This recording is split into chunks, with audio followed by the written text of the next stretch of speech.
사도행전 21장. 눈물 어린 작별을 뒤로하고 우리는 길을 떠났다. 우리는 곧장 고스로 가서 이튿날 로도에 이르렀고 그 다음에 바다라에 도착했다. 거기서 페니키아로 직항하는 배를 찾아 그 배를 타고 출발했다. 시리아로 항로를 잡고 가는 동안에 왼쪽으로 키프로스가 시야에 들어왔다가 곧 사라졌다. 마침내 우리는 두로항에 정박했다. 짐을 내리는 동안 우리는 현지에 있는 제자들을 찾아가 그들과 함께 일회를 지냈다. 그들이 성령을 힘입어 앞니를 내다보고 바울에게 예루살렘으로 가지 말라는 말을 전했다. 시간이 다 되자 그들은 시내에서 부두까지 우리를 바래다 주었다. 남녀노소 할 것 없이 모두가 따라왔다. 그 자리가 송별회가 되었다. 바닷가에서 우리는 모두 무릎을 꿇고 기도했다. 또 한 차례 작별 인사를 나눈 뒤에 우리는 배에 오르고 그들은 집으로 돌아갔다. 두로에서 돌레마이까지 짧은 항해를 마쳤다. 우리는 그곳의 그리스도인 동료들을 문안하고 그들과 함께 하루를 지냈다. 아침에 우리는 가이사랴로 가서 7사람 중 하나인 전도자 빌립의 집에 묵었다. 빌립에게는 예언하는 처녀딸이 4명 있었다. 그곳에 있은 지 며칠이 지난 후에 아가부라는 예언자가 우리를 보려고 유대에서 내려왔다. 그는 곧장 바울에게 가더니 바울의 허리띠를 가져다가 연극을 하듯 자기 손발을 묶었다. 그러고는 이렇게 말했다. 성령께서 예루살렘의 유대인들이 이 허리띠의 주인을 이렇게 묶어서 하나님을 모르는 믿지 않는 자들에게 넘겨줄 것이다 라고 말씀하십니다. 그 말을 들은 우리와 그날 거기에 있던 모든 사람들이 바울에게 예루살렘으로 가겠다는 완강한 고집을 버리라고 간청했다. 그러나 바울은 뜻을 굽히지 않았다. 왜 이렇게 야단들입니까? 왜 소란을 피워 나를 더 힘들게 합니까? 여러분은 이 일을 거꾸로 보고 있습니다. 예루살렘에서 중요한 문제는 나를 체포하든 죽이든 그들이 나한테 하는 일이 아니라 나의 순종을 통해 주 예수께서 하시는 일입니다.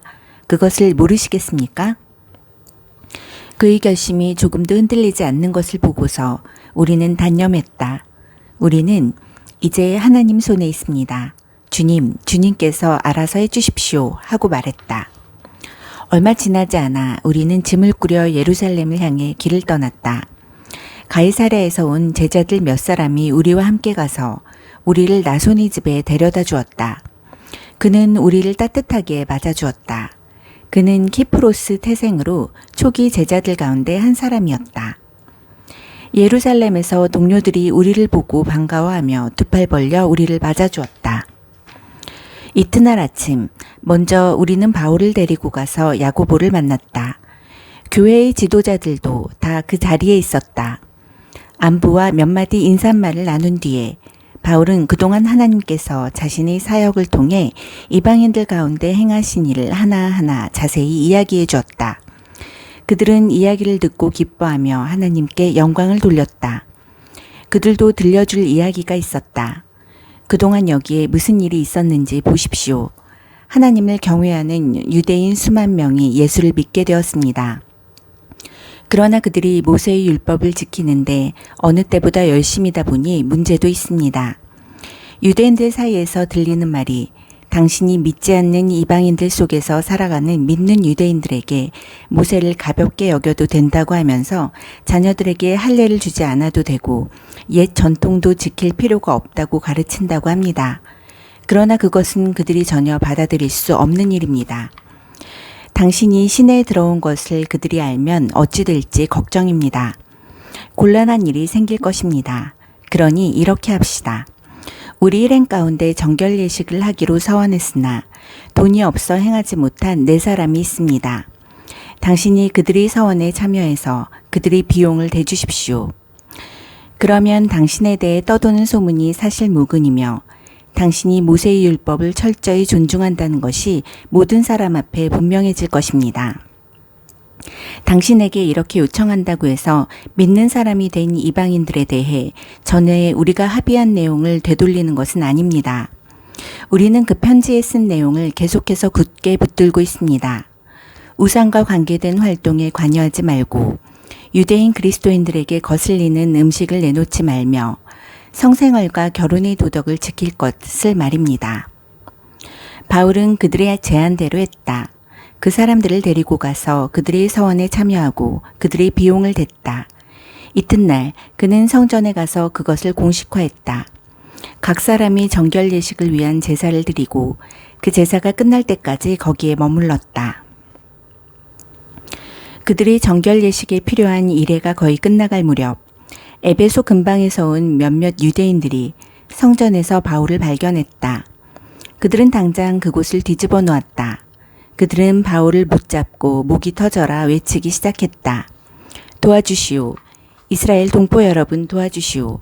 이 자는 온 세상을 다니면서 우리와 우리 종교와 이 성전을 거슬러 거짓말하는 자입니다.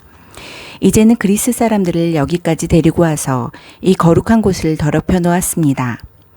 바울과 에베소 사람 드로비모가 함께 도성안을 다니는 것을 보고서 바울이 그를 성전까지 데려와 구경시켜 주었으리라 짐작했던 것이다. 이내 도시 전체에 소동이 일어났다. 도처에서 사람들이 성전으로 달려와 그들의 행동에 가세했다. 그들은 바울을 붙잡아서 성전 밖으로 끌어낸 다음 그가 다시는 거룩한 곳에 접근하지 못하도록 선정문을 모두 잠갔다. 그들이 바울을 죽이려고 할 때 폭동입니다. 도시 전체가 들끓고 있습니다. 하는 보고가 경비대 지휘관에게 들어갔다. 그 지휘관은 신속히 행동을 취했다. 그의 병사와 백부장들이 즉시 현장으로 달려갔다. 바울을 때리던 무리가 지휘관과 병사들을 보고서야 행동을 멈췄다. 지휘관이 다가가서 바울을 체포했다. 그는 먼저 바울에게 수갑을 채우라고 명령했고 그런 다음 그가 누구이며 무슨 일을 했는지 물었다.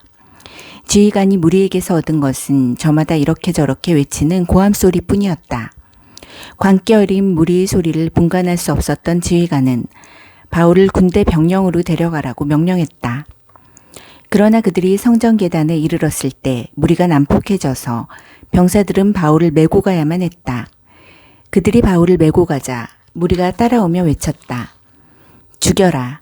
저자를 죽여라. 그들이 병영에 도착해 들어가려고 할 때 바울이 지휘관에게 말했다. 한 말씀 드려도 되겠습니까? 지휘관이 대답했다. 오, 나는 당신이 그리스말을 하는 줄 몰랐소. 나는 당신이 얼마 전 여기서 폭동을 일으켰다가 자신을 따르는 4천여 명과 함께 광야로 잠적한 그 이집트 사람인 줄 알았소. 바울이 말했다. 아닙니다. 나는 다소태생의 유대인입니다. 지금도 그 유력한 도시의 시민입니다. 간단한 부탁을 하나 드리겠습니다. 내가 저 무리에게 말할 수 있게 해주십시오. 병영 계단에 서 있던 바울이 돌아서서 손을 들어 올렸다.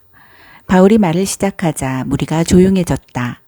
그는 히브리 말로 이야기했다.